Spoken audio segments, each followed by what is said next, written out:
Amanda Crook. Becky Sloboder. Welcome to General Meeting with Becky Sloboder, a new podcast. First of all, thank you. Yeah. You are such a good friend.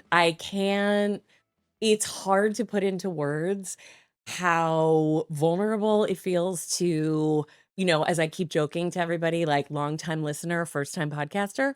So I wanted the first episode to be not just with someone who I am close with and feel really comfortable with. I want this to be very authentic and not overly rehearsed. And then like 3 minutes ago before we were starting, I was like, how am I even introducing? Like, I haven't prepared enough for I this. need to Like, rehearse. Correct. It's honestly like I'm honored to be the first guest that you trusted me, but I'm also just like so excited for you. And when I was texting you, it was just like living out loud, like taking a Trying. leap. Like I think it's inspiring to me, and so I'm you. so excited to see you in your new element. Oh my God, here goes nothing. I do, because this is the first episode, I want to take a second for the people listening and for the people watching. I was advised that podcasts now have to be, not have to be, but like, okay, if you're serious about doing a podcast, it needs to be on video. And I was like, this is a face for radio. Like, what are we doing? Not here? true. So, Not true. thank Not you so true. much. So I was like, okay, if we're going to do it, we're going to do it right. And also, as my hero Brene Brown would say, when you're doing something for the FFT the first fucking time, it's wobbly. Does she say the FFT? She does. I That's love her that term. for the FFT. I heard her say that on a podcast at the start of the pandemic. We'll get to that. We'll get to what the pandemic did to us in a moment. But I heard her say that and I was like, yes, FFT. I'll like mutter that to myself sometimes. I'm like, well, it's an FFT. So like, of course it's wobbly. Okay. I love that. So anyway, I'm trying to bring, as I was saying to Matt right before this, my husband, like, I'm trying to just bring my full self to this, warts and all, and like, we're going to find it. Okay. So the impetus for this came to me just as I was leaving Miramax. So 6 months ago, I left. I was the president of God, has it Miramax. been 6 months? I know. It's That's wild. I agree. It's like both blink of an eye and also feels like 97 million years ago. So I was leaving Miramax. I had a very brief stint as the president of Miramax. As I keep saying to everyone, I'm like, sounds fake, right? It's real, but not for me. I am such a producer in my bones, and I'm just not a studio executive. Mhm. And it was as my friend said, a very amicable uncoupling. So I came up with this idea as I was leaving Miramax, and I was like, okay, I'm going to go back to my company and producing, still in post on the movie that you were kind enough to come up and do a few days on last spring. Called Let's Have Kids. We'll get to that in a moment. But I was just thinking, okay, what do I really want to do? The one thing that I always loved in the 23 years I've been working in this business is the general meeting. And for those of us not in the business, a general meeting is a one-on-one. Actor, writer, director is typically through their reps sent to meet with a producer, a studio executive, sort of whoever's on the other side, I'll say. And in a way of, you guys just get to know each other. Maybe you're going to figure out some things to work on. You should know her. She's amazing. He just wrapped doing this.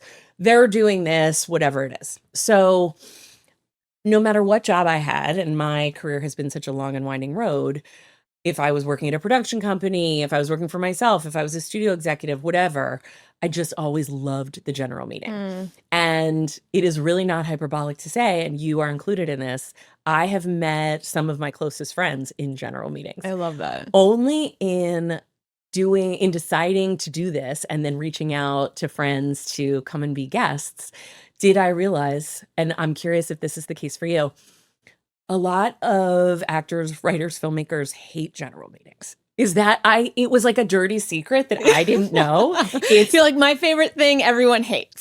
Truly. We ran into a friend at the Pixies concert a couple weeks ago, and he and Matt and I were sort of riffing. And what we came to is it's like a first date and a job interview combined, but not stressful. Yes. However, the stressful, maybe it is stressful. The more people I've talked to, I'm curious, have you had horrible general meeting experiences? No, I would say that for the most part, mine have actually been pretty good. Most are like neutral. And then there's been the surprise ones where you're like, I really like that person. Yeah. When I first moved to LA, I was 21.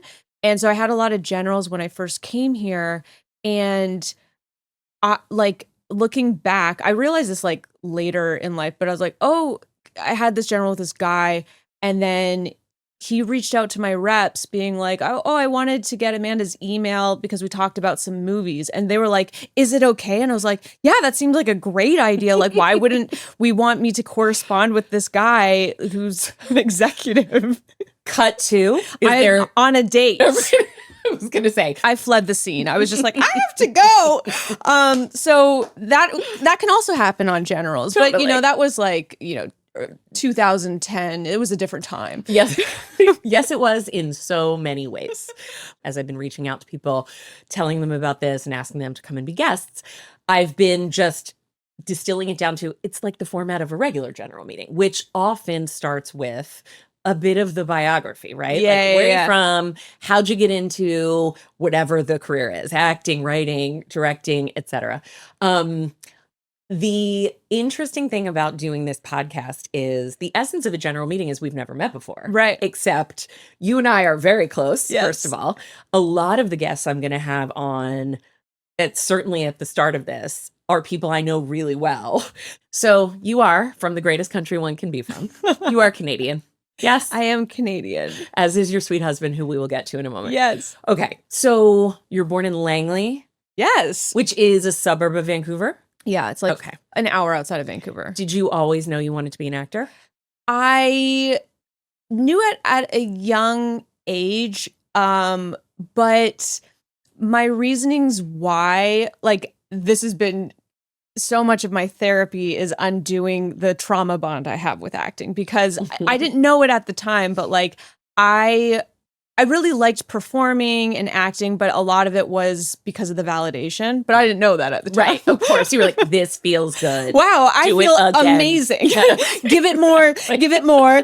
And so I think like I definitely knew at a young age I wanted to be an actor, but I think that reason was from a very young place of like, I saw actors on TV and in movies, and then they're in magazines and everyone's celebrating them and they want to be them. And I'm like, oh, all of this shame I feel inside of me, it seems like if I do that, it just goes away. Yes. And so Let's get more of that. thus began a codependent toxic relationship with acting. Oh my God. That I had to unpack later in life. And is still in process. yes, Yes. a doozy, a doozy. Goddamn, is it a journey? Yeah, and it's got me in its thick grip. Ugh. You know, I still Yes, want I it do. bad. Yes. But yeah, from a young age though, I really did like I just loved movies and the escape that it gave Yeah, me. And then totally. when I started like doing school plays, had that experience. Like I remember my first real school play when we finished, I like everyone went home and I was like on such a high that it's so wild, but like I was 16 and I was like, I need to be around people. And I went to McDonald's to be around people Just because I was so high. you're like vibrating. Yeah. Yes. And like yes. you know, and thus the addiction began. Yeah. Me and my McFlurry, like, I was in a play. Hey, everyone. I'm a star. It's funny, as I was having my quick panic, and last night my quick panic of like, have I prepared enough for this? Like always over prepared, but also, and because you and I don't think we've ever had a lunch or a dinner that's less than 2 hours. And always like I'm setting an alarm because I'm like, okay, I gotta go get the kids. But like I'm really, we gotta get into We have it. follow-up Like you and I texts, like, go deep. Yes, Here's the podcast I told you about. Here's the podcast. book. Here's the audiobook. You can get it on Audible, but like she's a little annoying when she reads it. So like you might want to get the hardcover here. Also, we have a mutual hairdresser, thanks to Yes. you. We need to talk about you shaving your head for the movie you just did. Yes. So we will get to that. So many pinned conversations. Exactly. this is me always catching up with my best friend Amy because she lives in Philadelphia Aw. in near the town we grew up in, and we will go on these. We've been taking trips lately where we'll have like long rides in the car. And so we keep agendas of like how to catch up I love on. it. I mean, we text a million times a day and are constantly talking, but also like need to go deep. So we recently went to Vegas to see Chelsea Handler, to see her show. And the agenda, we had 5 hours each way and we barely got through the agenda by the end of the week. I love an agenda. Girl, my notes app is my best friend. Yes. I would Are be you- non-functional without it. Do you have Virgo in your chart? Do you know? I am going to really out myself here as an astrology, I'm astrology challenged. I'm astrologically, I know I'm a I think that's a good Sagittarius. out. Like, no one wants to be like, I'm super into astrology right now. Like, I hate that I even asked. Like, So I love that you don't know. It's funny. I have some shame around it. Like, I know I'm a Sagittarius and that's all I I know. have shame that I asked. So, Although we've been in LA so long, I'm like, how have I gotten away with this? oh, I love that you have. And I would be into it. Like, it is very me. yeah, I you just get it happen enough. to. You know, I don't need any more. It's a miracle I knew what you meant when you said Virgo. You know what I mean? Okay, anyway, in our conversations, and I think even from the first conversation we ever had, which just went like immediately very deep, yes. we talk about the tricky relationship Hmm. that we have with having careers in Hollywood. Yes. And it is interesting. And I think so much of the work, as any good therapist would say, is bringing awareness to it, Oof. right? Just bringing awareness to there is an inherently unhealthy aspect that I don't know that you can make peace with. I have hope that I can make peace with it. And I've had glimpses of it only because I've been Say more. literally working on it since 2017 nonstop. I can attest to this as your friend, like working on it. Yeah. Like doing It's my the mission. work. Because in 2017, that's when my Dark Night of the Soul began. Mm. Where kind of the ruse that I've kind of like, it's fine. You were like still on Silicon Valley at this point, Yeah. Because that show ran from 2014 to 2019. 19, yeah. Okay, got And it. so 2017 was basically, like we're most of the way through the show, like 4-5 years in. Yeah.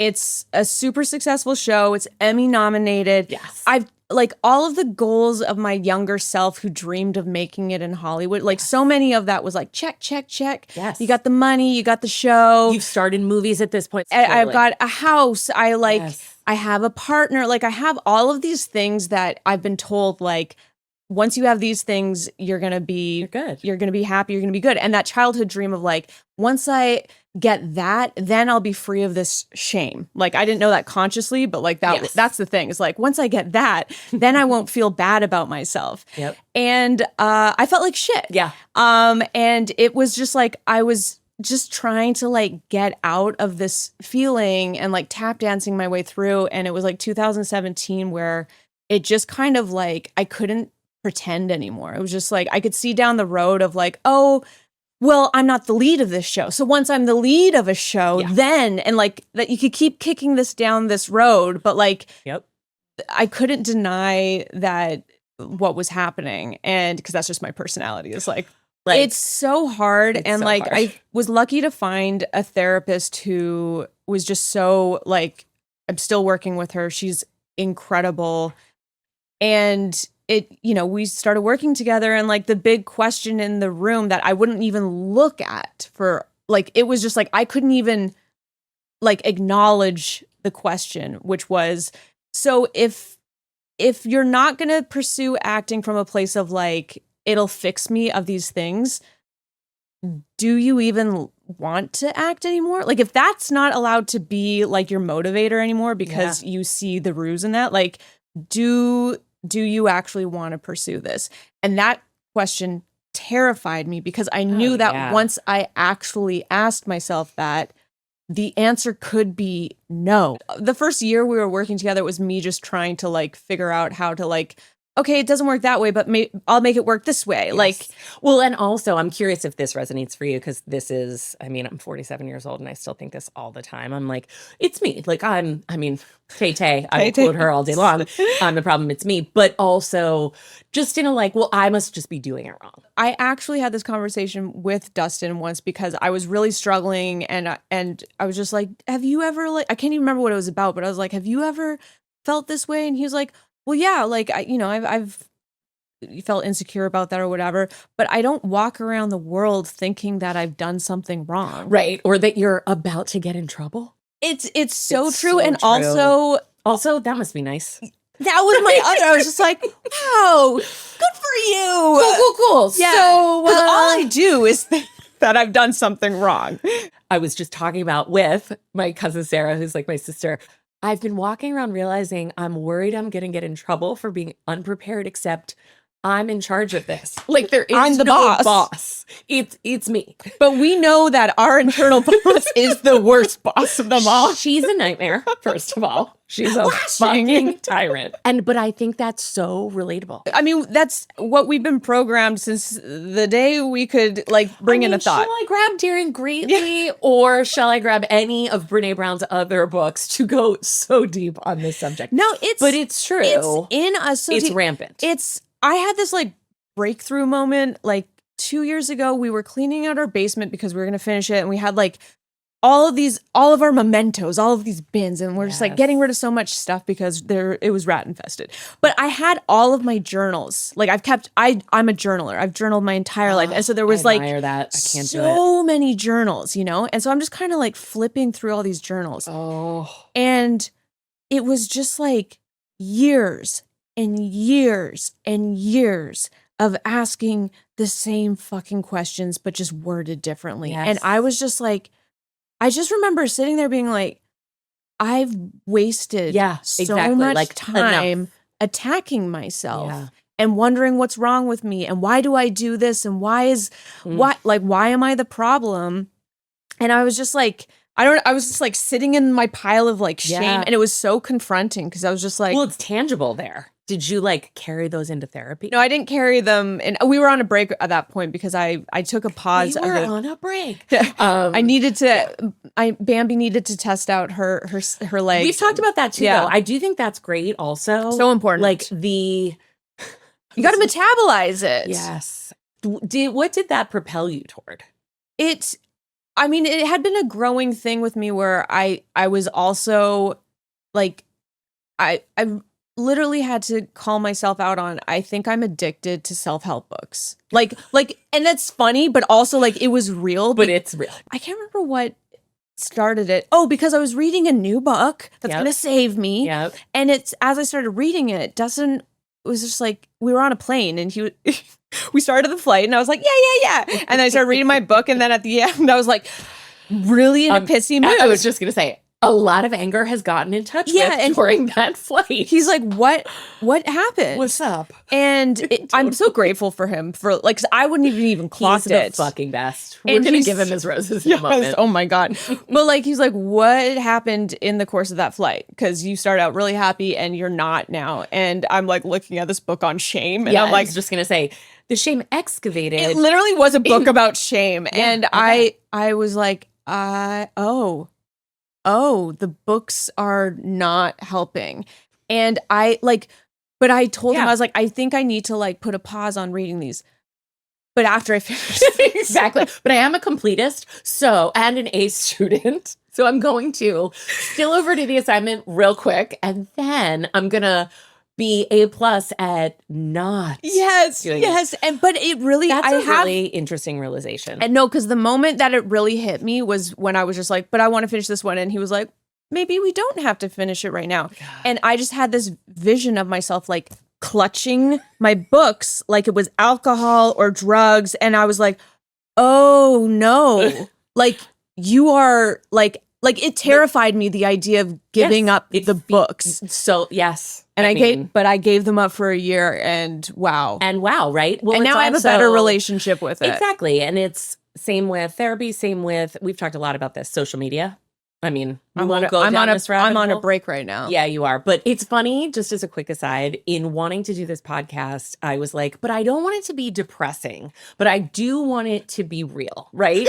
And it is like, Good luck. exactly, like it is 2025 and The world but is burning, but I- like also like let's have a good time. but like but that exactly. Like as my favorite SNL sketch would say, smoke 'em if you got 'em. Bronx Beat. Like there's life is short. Yeah. We are every day, it's an onslaught of terrible shit. And to find that balance of not looking away, but also finding your pleasures where you can. And for me, really, and like I'm gonna bring it right back, good segue, is wanting to just connect one-on-one, reconnect. I'm going to do a thing at the end that I'm going to call last looks of like some rapid fire questions that I'm going to do. Exactly. Last looks, some fun things that remind us like the art in the world is here to save us. Yes. But then also 2023 in this town. And that was 2 strikes. Yeah. Actor strike, writer strike. Which whatever your vantage point of that is or was or your feelings, it was a time of just work stoppage. At first it was just writers, then it was writers and actors starting in early July. So, and then it was like the summer months wearing on into fall. And then the writer's strike resolved in September and the actors in November. Okay. We are human beings who want to be in control and, have things that are predictable. And that's just also not how life works. Okay. So as an actor, how do you keep your sanity with that? I think before my dark night of the soul, it was really like I was insatiable and very insecure the whole time. Like it's just like no job ever satisfied it. And then when I'm not working, I was like panicking and so insecure. Yes. There is this like unhealthy thing for actors where like we're supposed to like I think this is going away, but like definitely in the time that I was coming up, it's like to present yourself as like the inspiration and the like you're perfect and things don't it's all good. Yeah, and if you did go through something, like tell us about it when you're on the other side and like brand that, and so I think we're not supposed, I think this was what was great about the strikes was people really pulling back the curtains. It was just like, oh, if I want to keep doing this, I better figure out a way where this is more enjoyable for me. And I like that was what the therapy was. And so the reason why I'm saying that is like I've been like working through this in therapy, and then Silicon ended basically the end of 2019. Okay, so right before the pandemic. Ooh, and so I'm still, this is the journey, so I'm like, okay, I now know, like, I've asked the question, do I still want to act? And not from like my ego, like, and my pain, like, do I like love the craft? And I've answered that. And like, I do. And I have actually like a really newfound sense of like purpose and drive with this. And so I'm coming off of this show and I'm ready to get my next one. And secretly in the back of my brain, I'm like, yeah. And like, let's get like something amazing and like really show them what I can do. Like that's the secret thing in there. It's just like, yeah, I've got this new purpose and like new why, but then secretly I'm still trying to get that thing, but just in a different way, and it's going to be different this time. Totally. And I feel like the universe was like, not today, sister. Like, no. And so it was just like I got to audition a little bit at the beginning of the year, and then the pandemic hit, and so it's just like crickets. And what happened in this dark period, which I'll call from 2020 to like it was dark 2017 to 7 minutes ago, 2019. Right? Oh my that God. was dark, but I was still being kind of like fed the like, but you still get these servings of like you're on a show and you got money. Yeah. Yep. But then it was all taken away, not taken away, but like it was over, and I was no longer. It was the weird, like me and Dustin still talk about it, is like it was spooky how like things for me personally changed overnight. I was telling one of your guys about it, was just like, it's hard being in a relationship with someone in the industry. It's both positive and negative. Negative's not the right word, but it's like, There are challenges. yes. Yeah. And so like we were all going through this shift of the pandemic, and the effects it had on the industry, and everyone's kind of feeling that. But like there was a certain blow that I experienced that like he wasn't experiencing, and things were, Yeah. they shifted for him, but he was also doing really well. And I was He was on, was Schitt's Creek airing at the time, or it had was it gone just to Netflix, finishing and so it was up, sort but of it was blowing up exploding. there too. Right. And then he Okay. was on another show Yep. that he booked right after Rutherford Falls, and Yep. like, but then that also show. just kind of like I'm getting to see directly like offers that come in for him.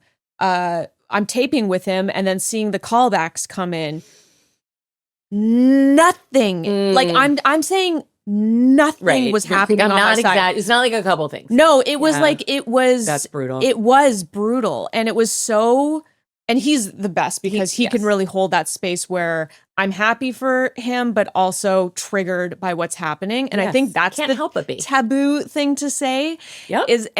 But I have, I'm so lucky to have someone who like is able to like hold space for that. There are very few males who are as evolved as Dustin Milligan. Let's just I don't. we can weave like- in his roses here. I mean, he is the nicest person. He is so unbelievably smart and kind.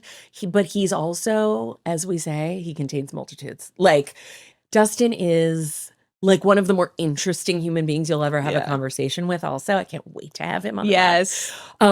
And just such a like, he's such a good dude. He's such a Yes. like lover of women. Yes. So He anyway. loves a woman. I need to rephrase that. That guy loves a woman. I feel the same way And about my that husband, though. He's like, he has a good mom, he has a good sister. Yeah, same He's- with Dustin. He's got exactly. a lot of great women and you friends. can just Yeah. see that Yeah. with some dudes. So Yeah. anyway, But what I was gonna say is that like to paint that picture of just like nothing's working for me, like it's like just and things that worked like effortlessly before Yeah. are no longer it did not make sense to me. And I look back and I'm like, the universe really was just kind of like, you want to like get this new relationship with your career, we're gonna remove it all, so you are forced to face all of your fucking demons without getting fed like a little like dopamine hit, a little validation. It's just like, if you want to like learn how to source that from yourself, we're gonna have to wipe this like clean. which in hindsight, I imagine you have some gratitude that happened. However,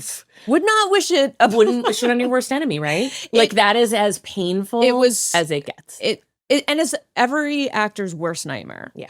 That's why it's called the dark night of the soul, because Yeah. it's just like nothing that made sense and worked for you like works anymore. Nope. And there's no rhyme or reason to it either. It's like you can't, it's just like everything's being pulled from you. And I do feel like, not to be the woo girl, as I'm like, what's your horoscope? But I do like, I don't like to give it all out, like this power out there, like, oh, the universe conspired. Like, I hate that language. And also, it's like an and also, because I don't like to be, I've had to really reframe that stuff because it's become so pop culture and has actually been harmful to me, because it makes me feel like I'm being punished by the universe, and that's why this is happening. Or I did something another wrong. shame piece, right? Nothing's working, and I like, and that it was just like, this feels like actually like something is greater than me is like working. Yes. It's like there's something working through me to cleanse me of it, Yes. but in like the most painful way ever. And like, I'm also into tarot, and the Tower card is very much about that. Like, it's like an event that happens that like structures in your life fall away. Like things that were like holding your life interesting. together are falling away. And that was very much what I was experiencing, was just like, yeah. I used to, it's not like I was like so in demand, but there was a certain cadence to for work sure. and like offers and callbacks. And you're on a hit TV show. And again, you're number one on the call sheet in a lot of movies you're doing. Like, yes. But then all of that kind of stopped, and it was just such a disorienting and confusing experience, because I'm seeing other actors not have that experience. So I'm like, yes, it's the pandemic, but also No. Yes. And you're seeing the one you live with having a different experience. So that's Yes. also, you can, I mean, again, the things we tell ourselves we want to believe sometimes, and it's, well, that's this. I mean, comparison is the enemy of happiness, as we yes. know. Yeah. But you couldn't help. That's like but your be really barometer, confronted. you Yeah, know, it's just like it is. I could Exactly. like maybe push it away if like I was seeing that happening to him, but like I wasn't. Yeah. I did start like things started to kind of I started to kind of integrate some of the lessons, but there was still some more falling apart. Like I got dropped by my agents. Mhm. Another thing we're not supposed to say. Yeah, as actors. exactly. Just like We're don't say talking that. about it all. No, this is. But this it was is it what we was want here. it was all part like I look back at that, and even when that happened, I was more kind of coming on the other side of things. And so when that happened, it was just like circumstances. Like my agent got laid off, and so then it was just like you don't really have a place Totally. here anymore. And it ended up being really fantastic. That's what I Yes. that's and I look, and there was a weird knowing of that even when it happened. Yeah. It was still sad because it was an ending. Yeah. But I also had this kind of deep knowing while it was happening, like this needed to happen. Like with 100%. everything that, like, listen, if the tower's gonna rip it down, Right. like let's rip it all I got down. that Let's fucking we're not tower gonna card. half-ass it. No. Like let's Correct. fully clean the fucking house. Even in our breakdown, breakdown, and we're gonna come out the other side. We're gonna do it in an A+ way. Yeah, no, I'm gonna do it like perfectly. I will. Exactly. Yeah. So that was 2022-ish. 2020, 2022, 2023. Okay, right. So Yes. then it goes right into the strikes. Yeah, yes. This is the interesting part. So that happened that happened before the strikes. Yes. And then to answer your question, wow, it was like from 20 minutes ago. But you're We're such a gonna pro tackle this? at holding the thread. But I hope.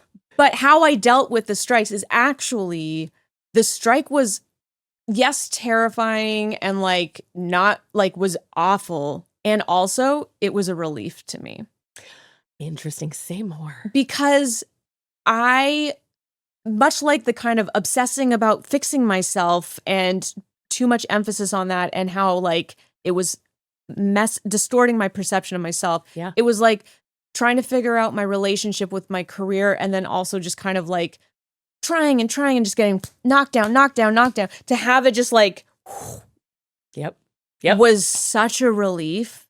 And I was like, like I can have like a life outside of this right now. Like, yes. and Remember but the we story. made a pact with each other that like we were gonna like show up to the picket lines and do all that. We had like been really like trying to get the word out about voting. So we had been doing our activism there. Yeah. And so it's like we'll show up to the picket lines, but like also like with 2 actors in a house, like it's like we could never go on vacation. We could never like you're just tied to this industry. And so Yes. we were like, let's make this summer about like us. Totally. And that was the cleaning of the basement. Yeah. Like Totally. and looking at the journals. But it was just kind of like, let's just like focus on us, and which again felt so bad. I know. You right? know? Like selfish. Yes. Or Even though we were God still forbid you prioritize yourself. Yeah. And also but 2 revolutionary strikes. for Yes. me. Like it like learning how The to permission.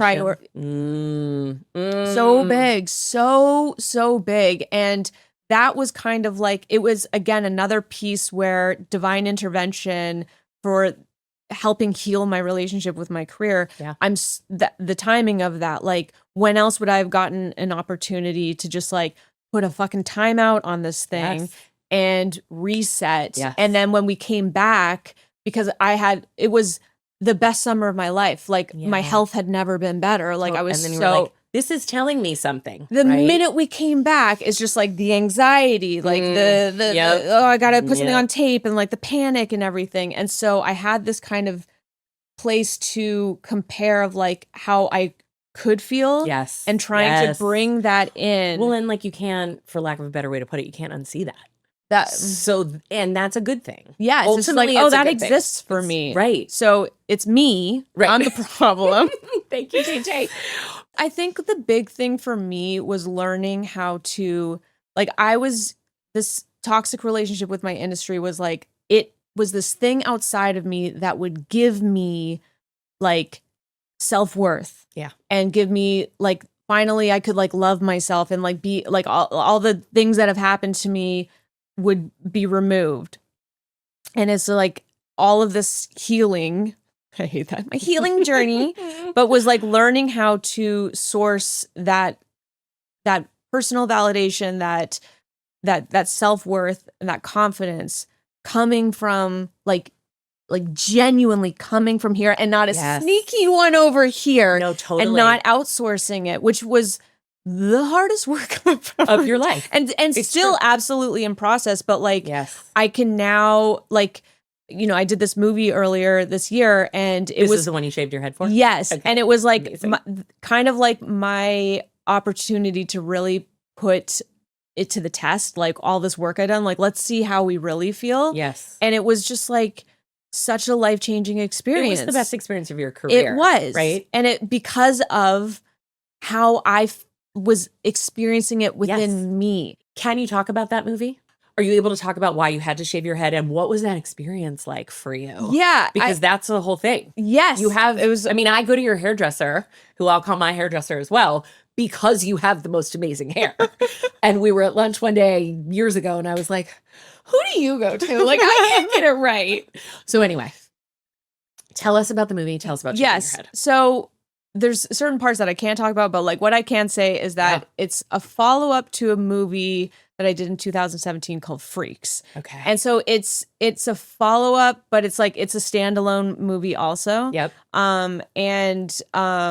That movie was really like a really special filming experience because the two directors, Adam Stein and Zach Lipovsky, like they were just, I had such a great time working with them. But that movie somehow found like a cult following. Yeah. I've never heard of an indie movie having like a follow-up movie. Like it just doesn't happen. Yeah, totally. And what's interesting was that we were supposed to film this movie in 2022 I remember. or 2023, but it was, You- yes, it was yes. 2023. Yes. And then And- it was like, the fucking strikes. Well, the day that I found out that my agent got laid off Yeah. was the day that the directors of the sequel called me up and were just like, hey, good news, bad news. Oh my God.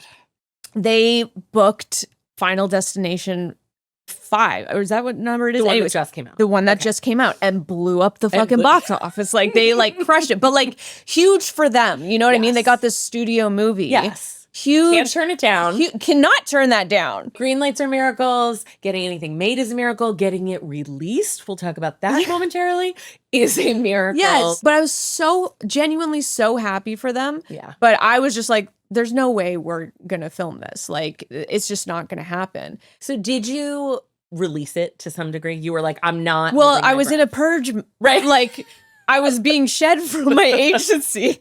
And then the one job, like, I hadn't worked in like 2 years, like, nothing, had not worked at all. Ugh. Like, lost the health insurance, but thankfully, like, privileged to marry Yes. someone who did have health insurance. But Yes. it was one of those moments where I was just like, again, this is the worst. I was devastated. Yeah. But it did feel like, all right, for whatever reason, this is happening. Like all I could do was like surrender Yes. to it. And like that week was like such a turning moment week because it was It's like, funny how that happens, isn't it? Like all things at once. because also me and Dustin had like a breakthrough conversation too that week where like this kind of, it's like the energy. Wow. because the kind of me being triggered by Mhm. his success was, which he held an immense amount of space for. He's the greatest. Have we mentioned? like Oh my just God. so much, but like Yeah. there's only so Let's- much one man can hold. Right. And we had to have like a really like Yeah. honest conversation where he had to do one of those like, I'm gonna hold the mirror up to you. And it was It's like, hard. you would think like on paper, like, oh no, this is not the time because Right. she's experienced 2 blows. Yeah. This Let's week. not kick her when she's down. But And there was a third blow that week that I will Oh, God. not, if I give a single detail, it will kind of like out people, but Yeah. like another industry blow. So just Mm. picture like Mhm. 3 blows. And Ooh. then he's just like, I gotta Yep. I'm sorry, but I have to. Which in a way, It was the best It was timing the for that, greatest right? gift. And he still to this day says, like, the way that you responded to that is something like, I don't know if any, like, not to toot my own horn, No, but like I toot it. took it. And he knew, I think, because this is, again, you guys have such a special, connected, deep relationship. I think he knew he was doing it in such a loving, safe Absolutely. way, Absolutely. and also knew it was necessary, right, for your growth as a couple. And I think there was something in me that just knew, like, let's do it. And like when he had that like mirror holding Yeah. moment, it was like that thing that like broke me, that like got out like what this was really about. Yes. And it sounds so simple because it's not about the words, it's about like the feeling, that unleashed. But like I just was like, I was sobbing and I was just like, I just feel worthless. Yeah. Like I feel so worthless. I don't know, like I have nothing. Who am I? What, like I'm like I feel like I don't even know what the word is for like deep badness. Yes. Like just like I feel just, and nothing, like all the things that used to take that away are like not working anymore, and like, and nothing is being given to me, and I'm just like sitting in like my badness. Yes, and misery. And it's like by having that kind of breakdown, it was just kind of like really confronting of like, oh, like this, like I didn't know how deep that ran, even though like I knew, but like, again, it's one of those experiences where like it's less about like what you're saying and like the feeling you're connecting with, and it's like that thing that like you're pushing to the side. It's just like that shame, that like worthlessness, that like not good enough feeling that runs way deeper than the industry. It's the industry's just like the mirage in front of it. Totally. It like, this is like childhood stuff. This is also just kind of like, I've never not known this feeling. Like this has just always been there, but like I don't want to feel this way anymore. Correct. And that nothing outside of me is going to, like, only I can alleviate this, and it's not through accomplishing. No. It's not through achieving. No. It's not through acquiring. It's not through like any accolades. It's like me. Like I have to give this to myself. Yes. And that is like, I mean, that sounds like an impossible ask. And like how, and like no therapist can be like, here's the 1, 2, 3. Exactly. Here's your checklist, and which is all I want. But no, there is no guidebook. There is no rulebook. But don't you feel that moment of, as we commonly call it, rock bottom, or whatever you want to call it, is essential in the building back up? Like you actually you can't do it. And I look back and I'm like, oh, you like, it had been building to this whole time. And I look back at certain other rock bottoms where it's just kind of like you dip into it, but like I had an eating disorder. You would think that rock bottom would have like catapulted this. Yeah. But like I was in my early 20s. Like the healing was more about the disorder and not what was underneath the disorder. Completely. The disorder was shame. Yes. But I wasn't like healing the shame. I was like, I got to stop restricting food and over-exercising. This is also the journey, I feel, not even to put an age stuff on it. I'm much older than you, but like, this is the fact that like you're not even 40 and you have like gone so inward to do so much healing and work is like, I'm so excited for your 40s, because 40s, even if you haven't done some of that work, like it's coming for you. It's like a let's live out loud to some degree. I think this is like the first year that I'm like seeing the fruits of the labor. Like I've like put in the work, and like also like we'll forever, the work is never done. I just always saying that because I hate a narrative of like, and then I was fixed. Like, no, I still have hard days. I still get tripped up by this shit. Like it's always a work in progress. Yes. But like, I don't feel so much of that.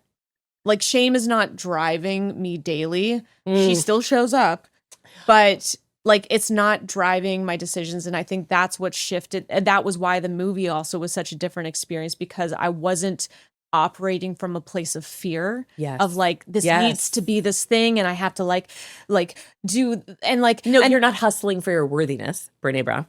You are solid, right? Yes. And even if you know that foundation, that solidity can be even more solid the next time, whatever, it was notable, right? It was like I was like, oh, I didn't know you could just experience it this way. Like, you know, you have a scene where you're just like, I don't know if that really went, like, was that bad? And like old me would spiral about that and replay it. And the whole ride home, I'm like, why didn't I do this? And blah, blah, blah. And I would just like, I'd have the thought, like, I don't know if that went well. I was like, all right, like, do better. Like, well, we get another scene tomorrow. Like, Exactly. that's fine. Exactly. And I just like, it's like a That's switch in me is just like, huge. I just don't even like have it in me. Yes. But getting to like, there's so many moments on that where it was like pinch me moments of like my personal growth. Like, Yes. whoa, like You can really see it. part of what's helped me too is like for so long, this like self-attacking thing of like, why am I the fucked up one? To like learn, like how many times do I have to be shown? Everyone deals with these shame voices. They're different for everyone. The experience is different, but we all have it.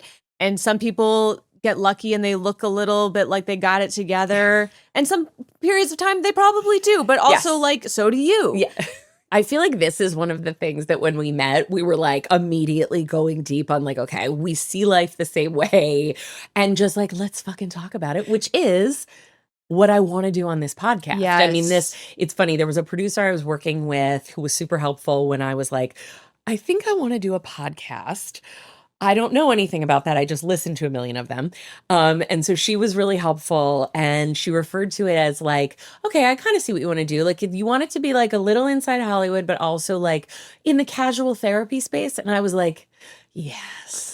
Casual therapy. That's like just me on a Tuesday. It was like a way of like getting to like kind of become a therapist without like having to go back. I mean, to I was a psych major. Were I you? definitely did. Yes, I was a psych major in college. The stupid joke I always make is it really prepared me for having a career in Hollywood and dealing with all the lunatics in this town. No, I was a psych major. I'm fascinated by all this. I Yeah. really am not, no hyperbole. Brene Brown is like my queen of all things because of the bravery and in putting a name to vulnerability. Yeah. Which is the only way you can truly connect with people. And what Yeah. is life about if not connection? Yeah. So I digress and we could make this 9 hours, but I want to be respectful of your time. Tell me a little more about the movie. And so after those guys did Final Destination 5, whatever one that Yes. just came out that was a huge hit, and congrats to them. Bloodlines. Yes, thank you. They then were like, no, we're making this movie. Yes. So you get the call. Yes. And Yeah. are you like, really? Yeah, no, I was like so surprised that like it came back around and what's this is the kind of like looking back and you're like, oh wow, like little did you know. Yeah. Because what I love about Adam and Zach, the way that they work is very like collaborative and like everything is moldable. They are not like, this is what it is. Yeah. And so the script that we were going to be shooting in 2023 Mhm. that then got shelved. I thought that's what we were going to shoot when we came back to, but they had been rewriting it the whole time. Oh, I love that. And so when they finally like, I signed on and then like they send me the script and I was like, yeah, I'll just read like the new rewrites or yeah, whatever. exactly. And it went from being this kind of like ensemble movie to me being To be the your lead movie, with yeah. like my daughter. Like Yeah. it's like a two-hander. And but what they wrote about her and her journey and what her arc was everything thematically I Mm. had been going through the past Universe. however many years.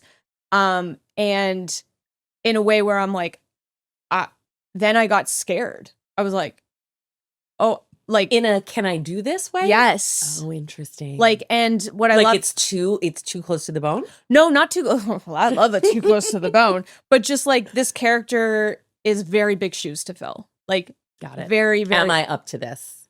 can I do this? Am I good enough for this? Oh, And here she is again. I Yes, know. totally. And I got really like, yeah, I was like, oh my God.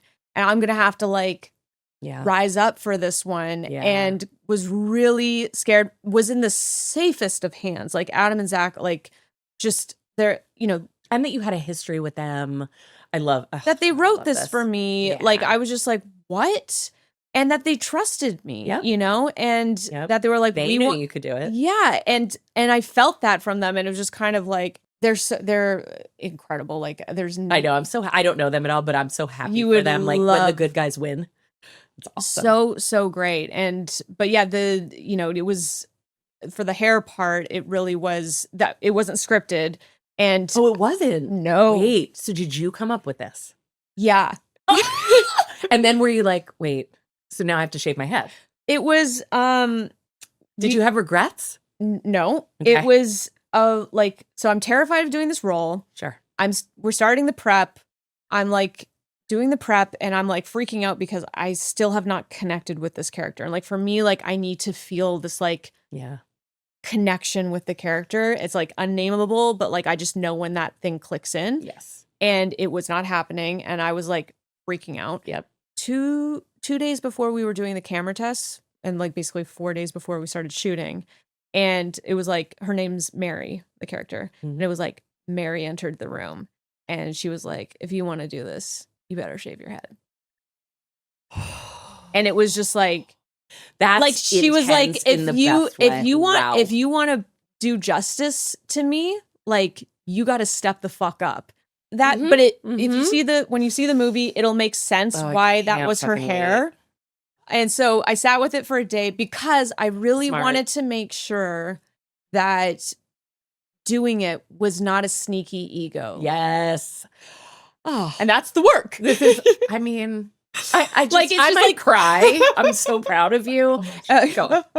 But like if I was scared to do it, I wasn't, because if I was just doing it for myself, I would have been scared. Yes. But because it was like truly coming from like Mary Mary. herself. Well, it was so aligned with the character and So- so aligned with your purpose. It was coming like That's to the do best. it for her, basically. Yes. And For it Mary. really, like now looking back, I'm like, I can't even imagine how I would have done it had I not. I mean, the whole thing was just, like I said, just a life-changing experience. Not, yes, like the work I did and like the creative process and all of that, but more so it felt like a real personal arrival moment of like all the work. And Yes. about that kind of thing of like, we were supposed to shoot in 2023 and ended up doing it here, is like, I wasn't ready for this. Even if that was the role that they had written back then, like Yeah. I was not ready for it then. And what I went through in those 2 years was like all like the perfect storm to bring into Yes. It was this. all leading to this. Dustin always reminds me of this, and this is why that man give him all the awards. But like he pointed out to me halfway through this journey of like, you started this journey because you didn't like how you were showing up on set and how you were showing up in life. And like that's the arrival moment on that set, was like I was finally Oof. showing up as the me that I couldn't name how I wanted to be, but like there was like almost like this like the ghost of the future me is visiting me, being like, this is who you are, this is what you can become, but like Yes. you can't This just is the possibility. Obviously, you have turned such a massive corner here. yeah.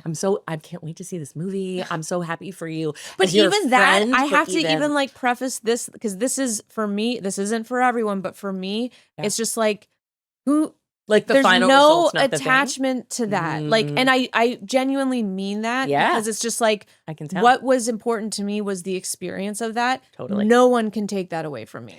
That No one can take that. 100%. As we know, releases, when they even happen, like how many people see it, how they respond to it. People could Yes. fucking What the tear this critics thing feel. apart Yeah. and like think I was like terrible in it.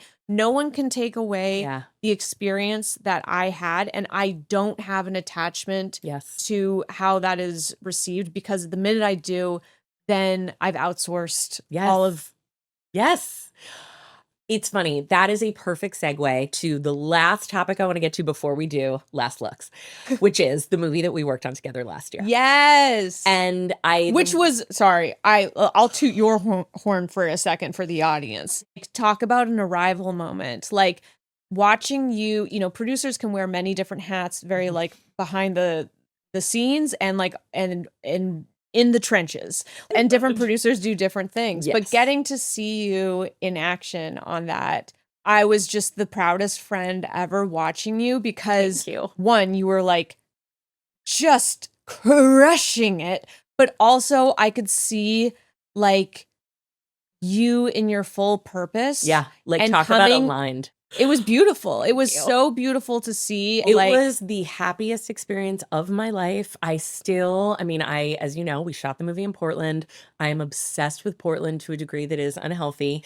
And I think it is partially because Portland is such a special city, but it is also because Adam and I, Adam, the co-writer and director of the movie, Adam Stekiel, we'd been trying to get that movie made for 4 years at that point. And so it was a true labor of love. I mean, it is a female friendship comedy with pregnancy in it. So I joke that it's a labor of love, but it really is. And it was like, it's finally happening. It was happening exactly as we wanted it to. It was with like this incredible cast: Karen Gillan, Zoe Chow, Max Greenfield, Sam Richardson, Stellar Mary cast. Steenburgen, KJ Appa, you, Lily Singh, Ed Begley Jr. Don't get me started. I could go on and on. The amazing Janice Meeting. Like, there's just Luke McFarlane. I'm going to keep going. Okay.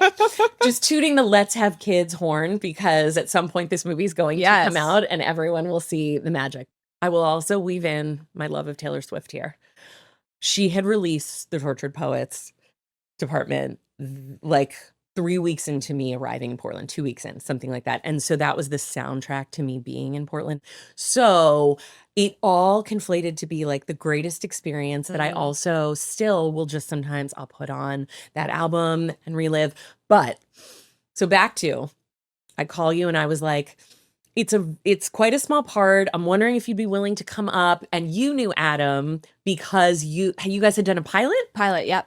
And okay, in the smallest world of all time, Nick Kocher, who's also in the movie, who's an incredible writer, director, actor, Genius just like talent. the most. I was just gonna say, like, it's hard to even define. His talent the is great like Nick insane. Kocher. Like, it's just. And he is married to Karen Gillan. So you and Nick had done a pilot that Stekiel had written many moons ago. Yes. And then you and Nick reconnected up in Portland, which was amazing too. Yes. And in just the smallest of worlds, I remember one of the scenes, because I have this picture, you, Karen and Zoe, Jana, and Lily. Yes.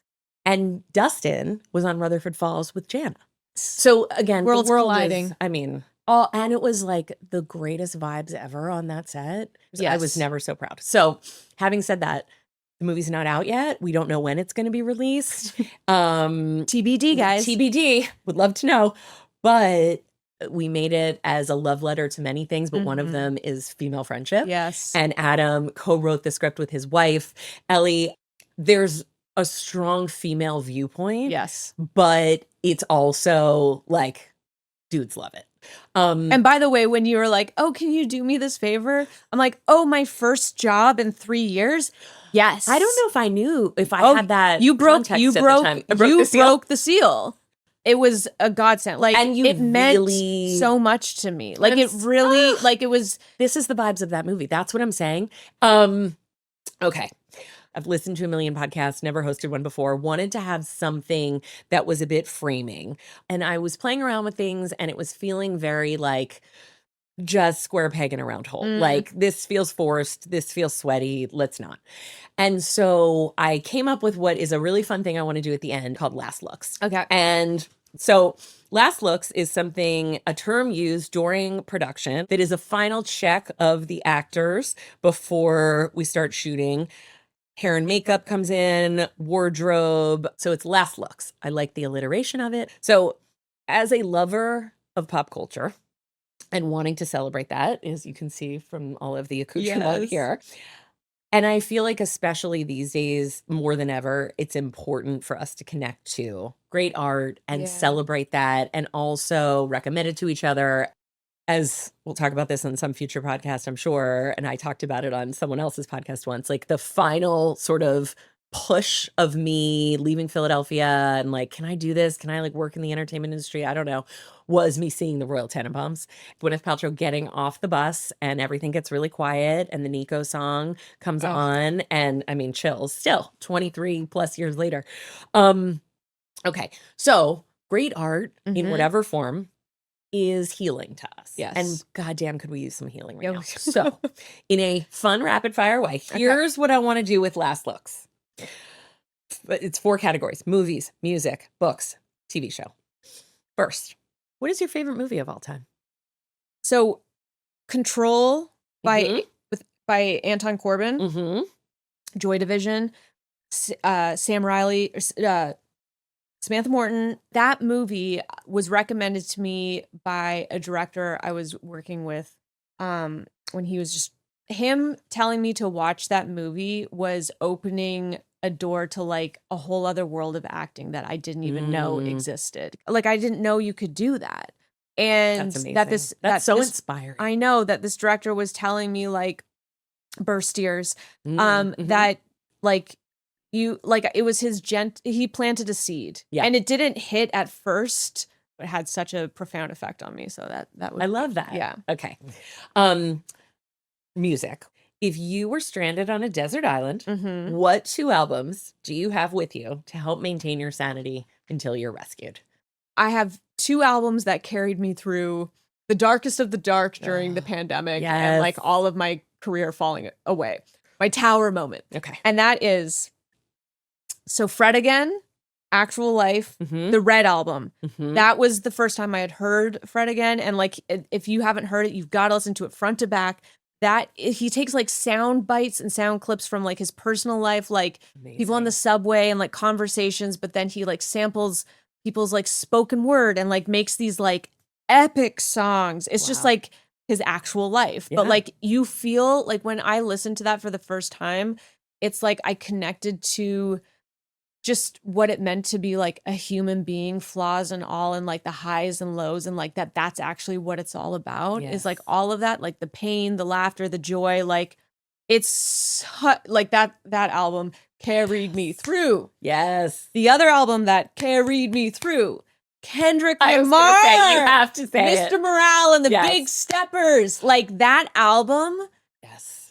I like, oh my God, what a genius. He only did like one interview for that album. The piece on him, that interview was just like, it also changes how you listen to the album and like what he like that it's Yeah. his therapy Yes. is in that album. Yes. And like it spoke to me and also like healed me and like gave me permission and Totally. like it was just everything. What I was really wanting and hoping this podcast would be is exactly what Kendrick's album gave to you, right? Like, you're not alone. I think, I would say when I would hop on Zooms during the pandemic, I would like hop on, hi, I'm Becky Sloviter. It's really nice to meet you. I'm really struggling. How are you? And I made some of my closest friends that way. The only comfort is the commiseration. And I hate that commiseration, like that the root word of that is misery, but I say it just to say like connection and what you got from that album, especially. That's beautiful. And that's like the power of art. Exactly. What's your favorite book of all time?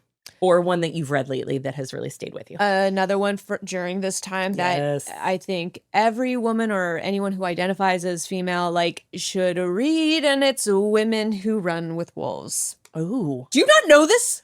how do I not know this? I don't. I'm ordering Clarissa immediately. Pinkola Estes wrote it.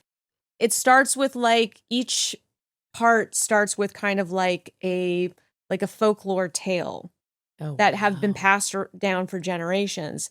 And then she breaks down like the meaning of all that very in like Jungian terms. And like it has its own kind of spirit and energy that like it changed me. It names like the female experience in a patriarchal world.